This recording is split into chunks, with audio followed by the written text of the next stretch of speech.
السلام علیکم، کیسے ہیں آپ سب؟ امید کرتی ہوں خیریت سے ہوں گے، اپنا بہت زیادہ خیال رکھ رہے ہوں گے۔ تو جناب آج میں حاضر ہوں ارتکاب جرم کی قسط نمبر 50 کے ساتھ۔ تو جلدی جلدی میرے چینل کو سبسکرائب کر لیں، بیل آئیکن کے بٹن کو لازمی پریس کریں تاکہ میری ہر آنے والی ویڈیو آپ کو بر وقت مل سکے۔ میری ناول آپ لوگوں کو کیسی لگتی ہے اپنی رائے کا اظہار کامنٹ سیکشن میں ضرور دیا کریں، مجھے بتایا کریں۔ مجھے آپ لوگوں کے پیارے پیارے کامنٹ کا انتظار رہتا ہے، تو پلیز کامنٹ لازمی کیا کریں، مجھے بتایا کریں، ٹھیک ہے؟ تو کل کی ایپیسوڈ آپ لوگوں کو کیسی لگی یہ بھی آپ لوگوں نے نہیں بتایا، حالانکہ وہ ایپیسوڈ مجھے تو پرسنلی بہت زیادہ پسند آئی تھی۔ خیر، زیادہ ٹائم ضائع کیے بغیر چلتے ہیں اپنی ناول کی طرف۔ ہمارا دوائی کی گہری غنودگی سے آہستہ آہستہ باہر آ رہی تھی، پلکیں بھاری تھی، سر میں ہلکا سا بوجھ اور جسم جیسے کسی طویل اذیت کے بعد ابھی اپنی جگہ پہچان رہا ہو۔ اس نے آنکھیں کھولی۔ سامنے عاطف سر جھکائے کرسی پر بیٹھا تھا، چہرہ تھکن سے بوجھل، آنکھوں کے نیچے جاگتی راتوں کی گواہی، اور ہاتھ بھی اختیار آپس میں جڑے ہوئے۔ سمارا نے نگاہ ادھر ادھر دوڑائی، سفید دیواریں، مشینوں کی ہلکی آوازیں، دواؤں کی مخصوص خوشبو۔ وہ چونک گئی۔ وہ اب اس تنگ اندھیرے قید خانے میں نہیں تھی، وہ ہاسپٹل میں تھی۔ دل زور سے دھڑکا، لیکن یہ سب کیسے ہوا؟ وہ یہاں تک کیسے پہنچی؟ یادداشت وہیں رک گئی تھی جہاں آنکھیں بند ہوئی تھی۔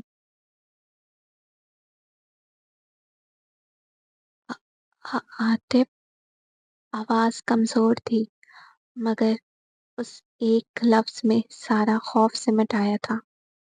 عاطف نے فوراً سر اٹھایا، آنکھوں میں ایک لمحے کو یقین نہ آیا، پھر وہ بے قراری جو اب تک دبائے بیٹھا تھا سطح پر آ گئی۔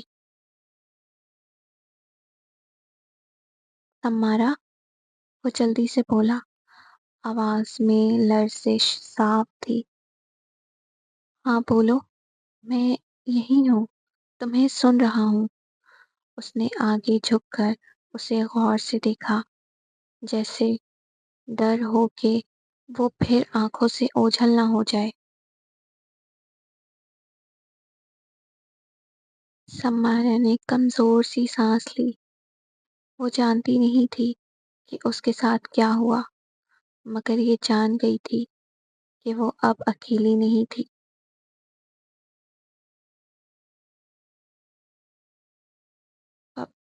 پانی، سمارا کی آواز پیاس سے رک رک کر نکل رہی تھی، جیسے حلق میں لفظ نہیں ریت اٹکی ہو۔ ہاں ہاں، ابھی دیتا ہوں۔ عاطف چونک سا گیا، اچھلت سے بوتل اٹھائی، کانپتے ہاتھوں سے کیپ کھولی، گلاس میں پانی انڈیلا،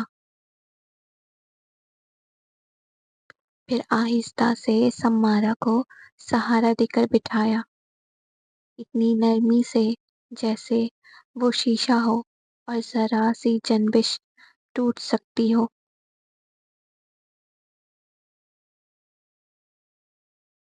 اس نے گلاس اس کے لبوں سے لگایا۔ سمارا نے پانی شدت سے پینا شروع کر دیا، ایسے جیسے صدیوں کی پیاسی ہو، جیسے یہ چند گھونٹ اسے زندگی لوٹا رہے ہوں۔ عاطف یہ منظر دیکھ کر ساکت رہ گیا۔ اسے فوراً سمجھ آ گئی، یہ عام پیاس نہیں تھی۔ پانی پر بھی پابندی، یہ خیال خنجر بن کر اس کے دل میں اتر گیا۔ آنکھیں بے اختیار نم ہو گئی، سینہ بھاری ہو گیا۔ اس نے نظریں چرا لی، مگر دل بھرا ہوا تھا۔ نہ جانے وہ کتنی تکلیف تنہا جھیل چکی تھی۔ یہ سوچ اسے اندر سے توڑ گئی۔ سمارا نے آخر کار گلاس رکھا، سانس کچھ سنبھلی، آنکھیں نیم وا۔ عاطف نے چپ چاپ اس کے پاس بیٹھے رہنا ہی بہتر سمجھا۔ بعض زخم سوالوں سے نہیں خاموشی سے بھرتے ہیں، اور اس لمحے عاطف خاموشی سے اس کے درد کا بوجھ بانٹ رہا تھا۔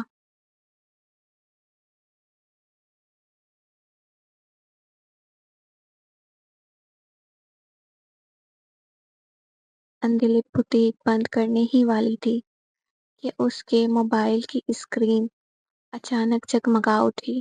اجنبی نمبر تھا۔ ایک لمحے کو اس کا دل زور سے دھڑکا۔ اس نے ہچکچاتے ہوئے کال ریسیو کی، اور اگلے ہی پل اس کا رنگ فک ہو گیا۔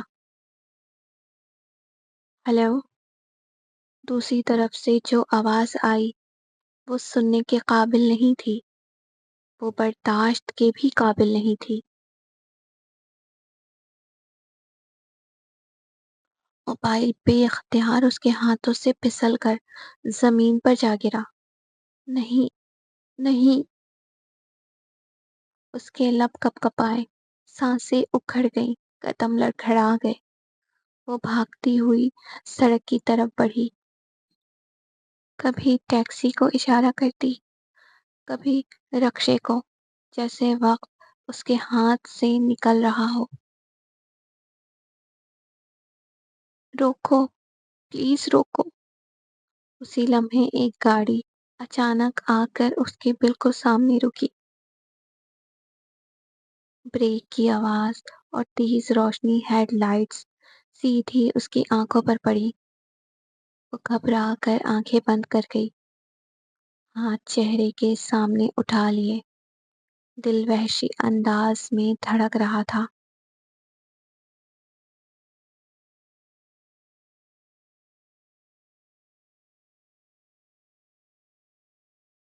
رخشی گھر سے یونیورسٹی جانے کا کہہ کر نکلی تھی۔ کتابیں، بیگ، سب کچھ عام دن جیسا، مگر وہ یونیورسٹی نہیں گئی تھی۔ اس کا راستہ کسی اور سمت مڑ چکا تھا۔ شاہویر کا بنگلہ خاموشی سے اس کا منتظر تھا۔ اونچی دیواریں، بھاری گیٹ، اور اندر پھیلا ایک ایسا سکوت جو دل کو مزید گھبرا دیتا ہے۔ گیٹ بند ہوتے ہی رخشی کا دل زور سے دھڑکا۔ اسے پہلی بار اپنے فیصلے کا وزن بھاری محسوس ہوا۔ یہ وہ لمحہ تھا جہاں واپسی ناممکن تھی، اور آگے بڑھنا شاید خطرناک۔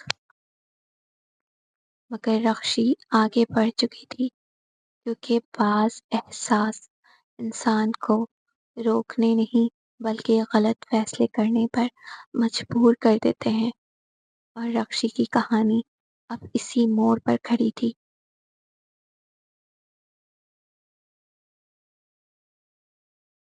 راہ، مجھے ڈر لگ رہا ہے۔ رخشی کی آواز ہلکی تھی، مگر اس ہلکے پن میں اندر کا خوف صاف جھلک رہا تھا۔ رخشی، کچھ نہیں ہوگا، شاہویر نے قدرے اطمینان سے کہا۔ کم آن، ریلیکس کرو۔ وہ مزید کچھ کہنا چاہتی تھی، مگر چپ ہو گئی۔